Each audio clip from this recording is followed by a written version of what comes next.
दोस्तों 9 अगस्त को कोलकाता में ट्रेनी डॉक्टर के साथ हुए रेप के बाद जिस तरह की खबरें आ रही हैं वो बहुत ही शर्मनाक है। पहले तो ऑन ड्यूटी डॉक्टर के साथ जो हुआ उसने पूरे देश का सिर नीचा कर दिया। फिर पता चला कि इस रेप को अस्पताल की तरफ से शुरू में सुसाइड बताने की कोशिश की गई। फिर यह खुलासा हुआ कि जिस बंदे ने ये किया है वो तो पुलिस का ही वॉलंटियर था।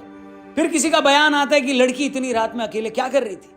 फिर वारदात वाली जगह के आसपास कुछ कंस्ट्रक्शन करने के नाम पर तोड़फोड़ करके सबूत मिटाने की कोशिश की गई। और 14 अगस्त की देर रात जो हुआ उसने तो सारी लिमिट ही क्रॉस कर दी। सैकड़ों की भीड़ हॉस्पिटल पर धावा बोलती है।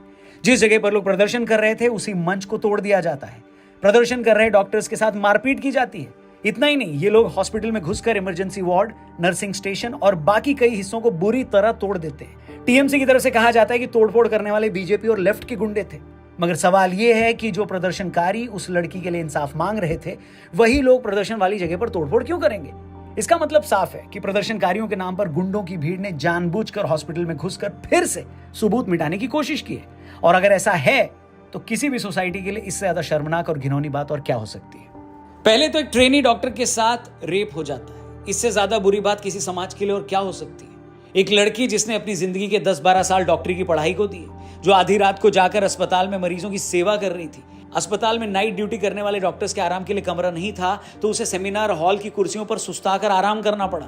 वो बेचारी दिन भर की थकान दूर करने के लिए लेट रही थी। तभी एक वॉलंटियर पुलिस का, जिसकी ये ड्यूटी थी कि अस्पताल में कुछ गलत न होने दे, वहां आए लोगों को वो सेफ्टी दे, वही वॉलंटियर शराब पीकर न सिर्फ उस सेमिनार में घुसता है, उस ट्रेनी डॉक्टर को जानवरों की तरह मारता है, उससे घिनौना काम करता है, उसकी जान ले लेता है और फिर वहां से चला जाता है। लड़की की पोस्टमार्टम रिपोर्ट में जो खुलासा होता है उसे सुनकर किसी की भी रूह कांप सकती है।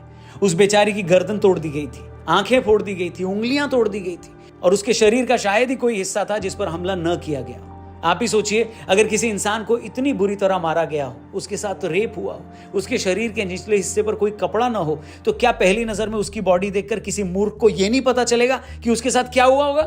बिल्कुल पता चल जाएगा। मगर फिर क्या वजह थी कि अस्पताल की तरफ से लड़की के घर वालों को पहली बार जब फोन किया गया तो उन्हें यह बताया गया कि लड़की ने सुसाइड कर लिया? अब ये सब सुनकर किसको गुस्सा नहीं आएगा? एक महिला को इतनी बेरहमी से मारा गया, उसकी इज्जत लूटी गई, उसकी आंखें फोड़ दी गई और अस्पताल वालों को यह तक दिखाई नहीं दे रहा है कि उसके साथ क्या हुआ। वो इसे सुसाइड बताने पर क्यों तुले हुए थे? आज कोलकाता पुलिस का इस बात से बड़ा ईगो हर्ट हो रहा है कि लोग उन पर भरोसा नहीं कर रहे हैं। मैं उनसे पूछना चाहता हूं कि तुम लोगों ने भरोसे लायक काम किया क्या है? जिस संजय राय पर लड़की के साथ रेप का इल्जाम लगा, उसकी क्या क्रिमिनल हिस्ट्री थी? क्या पुलिस को नहीं पता था? उसके 3 तलाक हो चुके थे, वो बीवियों को पीटता था, उसकी बीवी ने पुलिस तक में पिटाई की शिकायत कर रखी थी। क्या ये बात पुलिस को नहीं पता थी? वो दारू पीता था, हिंसक पॉर्न देखता था, आस पड़ोस की औरतों को वो छेड़ता भी था, अस्पताल में एडमिशन दिलाने के बहाने लोगों से रिश्वत लेता था। मतलब जो आदमी जेल में होना चाहिए था उसे अस्पताल की पुलिस चौकी पर बिठा रखा था। उसके बाद भी इन्हें शर्म नहीं आती। इन्हें अफसोस हो रहा है कि लोग हम पर शक क्यों कर रहे हैं। दूसरी बात, संजय राय तो पुलिस का वॉलंटियर था, पुलिस डिपार्टमेंट में तो था नहीं। फिर किस हैसियत से वो पुलिस बटालियन की बैरक में रुकता था? यहां तक कि जिस रात उसने वारदात को अंजाम दिया था तब भी वो वापस जाकर पुलिस बटालियन में ही सो गया था। इससे ज्यादा शर्मनाक कुछ नहीं हो सकता दोस्तों। घर पर किराएदार भी रखा जाता है तो कानून कहता है कि भैया इसका पुलिस वेरिफिकेशन करवा लो, फिर हमें ना कहना कि कुछ हो गया था। यहां पुलिस वाले ही अपने बंदे का पुलिस वेरिफिकेशन नहीं करवा रहे। जो आदमी खुद सोसाइटी की सुरक्षा के लिए सबसे बड़ा खतरा था, उसी आदमी को लोगों की सुरक्षा में लगा रखा था। और फिर लोग तुम पर गुस्सा हो जाएं तो तुम्हारा ईगो हर्ट हो जाता है। जो करना है और जो किया जाना चाहिए वो तो होता नहीं है और अहंकार और ईगो दुनिया भर का पाल कर बैठे हो। और जैसे कि मैंने कहा कि एक आदमी या एक बात ही अगर शर्म की हो और बाकी लोग अगर अपना किरदार ठीक से निभा रहे हो तो भी आदमी तसल्ली कर ले। ट्रेनी डॉक्टर का रेप और मर्डर हो जाता है, उस पर मेडिकल कॉलेज के प्रिंसिपल पर कई घंटों तक कोई एक्शन नहीं होता, सोशल मीडिया पर प्रेशर पड़ता है तो उसे रिजाइन करना पड़ता है, मगर 12 घंटे के अंदर ही उसे दूसरे कॉलेज का प्रिंसिपल बना दिया जाता है। आज तक की एक रिपोर्ट के मुताबिक मुर्शिदाबाद मेडिकल कॉलेज के एक अधिकारी अख्तर अली ने बताया कि उन्होंने अपनी जिंदगी में संदीप घोष जैसा करप्ट आदमी आज तक नहीं देखा। यह आदमी हर काम में 20% कमीशन लेता था, पोस्टिंग से लेकर हाउस शिफ्ट तक हर काम में पैसे खाता था। ये स्टूडेंट्स को शराब पिलाता था, उसने माफिया राज फैला रखा था, अपना भौकाल बनाने के लिए, अपनी सिक्योरिटी के लिए बहुत सारे लोग अस्पताल में रखता था। अख्तर अली ने कहा कि मैंने खुद इस आदमी के खिलाफ शिकायत की थी मगर कुछ नहीं हुआ। हमें नहीं पता कि इन इल्जामों में कितनी सच्चाई है, मगर ये इल्जाम अगर 10% भी ठीक है तो इससे ज्यादा बुरी बात और क्या हो सकती है दोस्तों। मतलब जिस मेडिकल कॉलेज में महिला डॉक्टर नाइट ड्यूटी कर रही थी वहां रात को सुस्ताने का इंतजाम नहीं है। जिस सेमिनार हॉल में वो आराम करने गई थी उसके आसपास के सीसीटीवी खराब थे। जिस पुलिस वॉलंटियर को वहां लोगों की सुरक्षा देखनी थी वो खुद हिस्ट्री शीटर क्रिमिनल था, और जिस कॉलेज प्रिंसिपल को इन सारी चीजों पर नजर रखनी थी अगर वो भी करप्ट था जैसा कि अख्तर अली कह रहे हैं, तो ऐसे क्राइम को कौन रोक सकता था? लड़की की पोस्टमार्टम रिपोर्ट में जो ताजा सबूत मिले हैं उसके बाद डॉक्टर्स कह रहे हैं कि ऐसा लगता है कि लड़की के साथ एक से ज्यादा लोगों ने घिनौना काम किया है। अगर ऐसा है तो ये साफ हो जाता है कि क्यों शुरू में इस मामले को सुसाइड बताया जा रहा था, क्यों अस्पताल आने के बाद भी लड़की के घर वालों को 3 घंटे तक उसकी बॉडी नहीं दिखाई गई, क्यों कुछ लोग दबी जबान में ये बात बोल रहे हैं कि लड़की इतनी रात में अकेले वहां क्या कर रही थी। इन सारी बातों को लेकर आज लोगों में भारी गुस्सा है। गुस्सा बनता है और होना भी चाहिए, मगर इस देश में कुछ लोगों की सोच इतनी सड़ चुकी है कि चाहे कितना भी बड़ा हादसा हो जाए, किसी के साथ कुछ भी हो जाए, उन्हें पहले यह देखना है कि वो घटना किस स्टेट में हुई है, जिसके साथ हुई है उसकी जाति क्या है। कोलकाता के केस में भी यही हुआ है।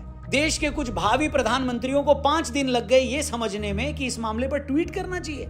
कुछ बड़े यूट्यूबर्स की अब तक इस पर जबान नहीं खुल रही है। कुछ लोग तो ट्वीट डिलीट करके फरार हो गए।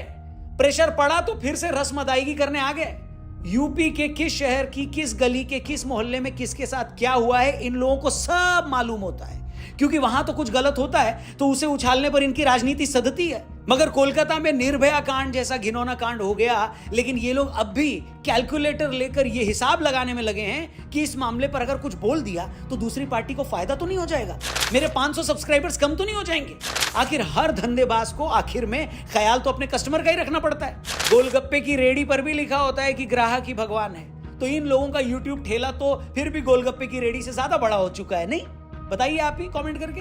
भाई लोग ये नहीं समझ पा रहे हैं कि हादसा भले ही कोलकाता में हुआ है, मगर ये सिर्फ कोलकाता से जुड़ा नहीं है। आज देश भर में डॉक्टर्स हड़ताल पर है। मेडिकल कॉलेज में जो ट्रेनी डॉक्टर अपना गुस्सा निकाल रहे हैं उनकी वजह यही है कि पूरे देश में सरकारी अस्पतालों का आज यही हाल है। वहां ट्रेनी डॉक्टर्स को 48 घंटे ड्यूटी करनी पड़ती है। कमर सीधी करने के लिए एक रेस्ट रूम तक नहीं होता, साफ टॉयलेट नहीं मिलता, खाने का बुरा हाल है, देखने के लिए इतने मरीज होते हैं, ऊपर से हॉस्पिटल में होने वाली पॉलिटिक्स अलग।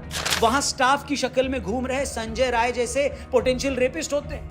सरकारें ये समझती ही नहीं है कि एक डॉक्टर को तैयार होने में एक पायलट जितना या उससे ज्यादा वक्त लगता है। किसी भी सोसाइटी में एक डॉक्टर होने का मतलब है कि उस देश की हजारों की आबादी को सिक्योरिटी देना। मगर एक डॉक्टर ही अगर अनसेफ फील करेगा, बेइज्जती फील करेगा, एक्सप्लॉइटेड फील करेगा, तो कौन काम करेगा ऐसे सिस्टम में, बताइए।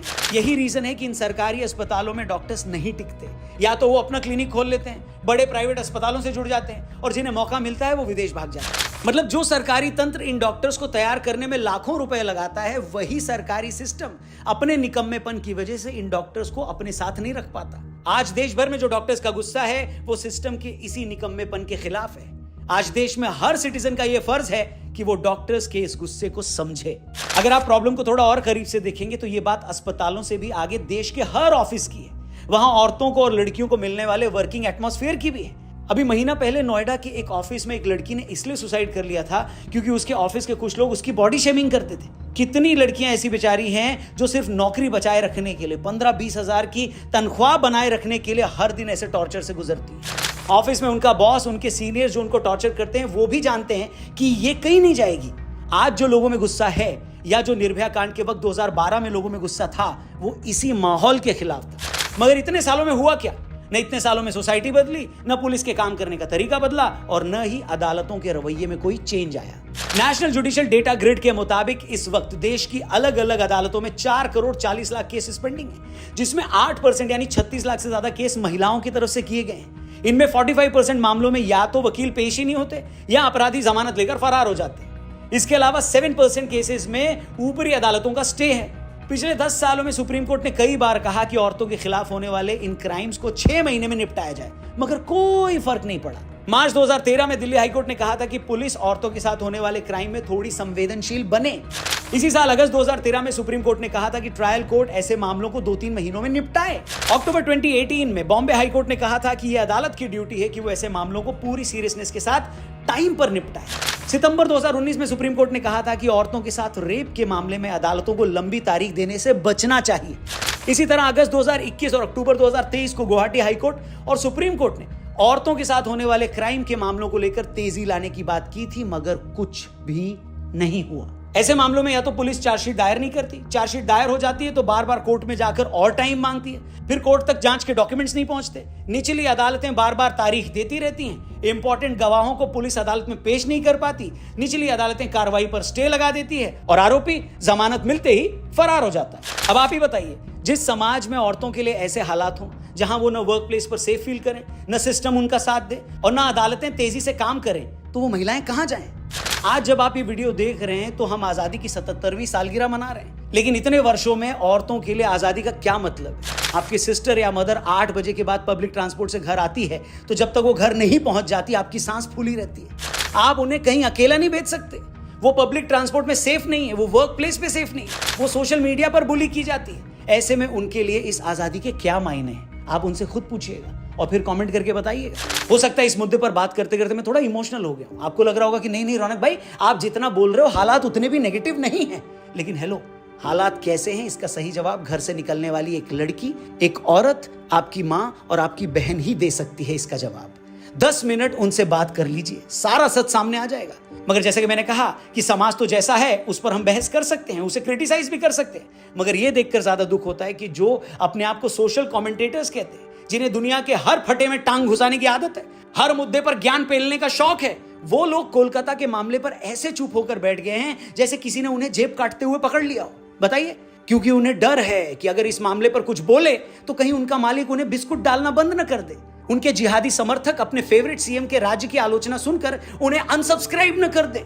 इन सारे यूट्यूबर्स के लिए अपने जाहिल समर्थकों और जाहिल सब्सक्राइबर्स को साथ रखना, उन्हें खुश करना, यह ज्यादा इंपॉर्टेंट लग रहा है बजाय एक रेप विक्टिम की आवाज उठाने की। लानत भेजता हूं मैं ऐसे लोगों की सोच पर। बाकी उम्मीद करते हैं कि कोलकाता में हुआ यह अफसोसजनक हादसा पूरी सोसाइटी के लिए एक सबक बने। वर्क प्लेस पर फीमेल स्टाफ की सिक्योरिटी को लेकर और अवेयरनेस आए।